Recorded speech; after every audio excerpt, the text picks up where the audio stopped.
পারি, সকলকে ভালোবাসতে পারি, সকলের সঙ্গে মিলেমিশে থাকতে পারি।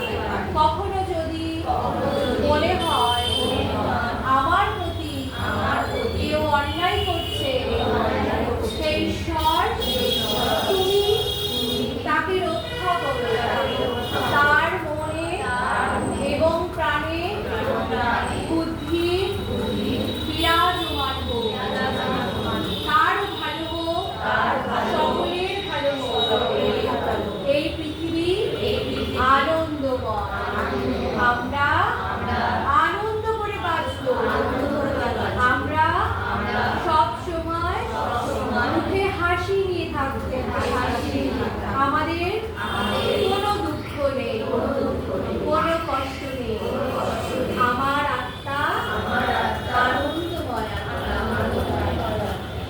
সকলে ঈশ্বরকে প্রণাম করুন।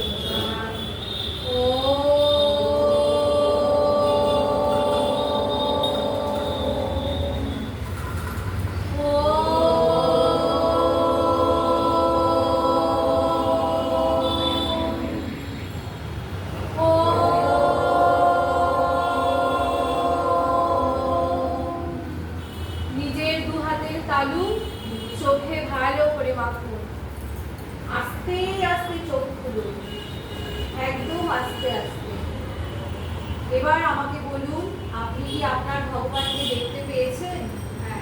আপনার আত্মার সঙ্গে সংযোগ হয়েছে? আপনার শরীর কি হালকা ছিল? হ্যাঁ, এটাই আপনি। এই পৃথিবী যা কিছু, সব কিছুর ভালো কিছুই আপনি। এটাই আপনাকে সামনে এগিয়ে নিয়ে যেতে সাহায্য করবে। আমরা শুধু একারা সফল হব না, আমরা সবাইকে সঙ্গে নিয়ে আমরা সফলতা অর্জন করব। কারণ আপনি জানেন, একা কোনো কিছু জয় করা যায় না। যখন আপনি সংঘবদ্ধ থাকবেন, তখন আপনাকে কেউ ছুঁতে পারবে না, কোনো রকম কোনো খারাপ কিছু ছুঁতে পারবে না। তাই এগিয়ে যাওয়ার আগে বন্ধুত্ব করুন।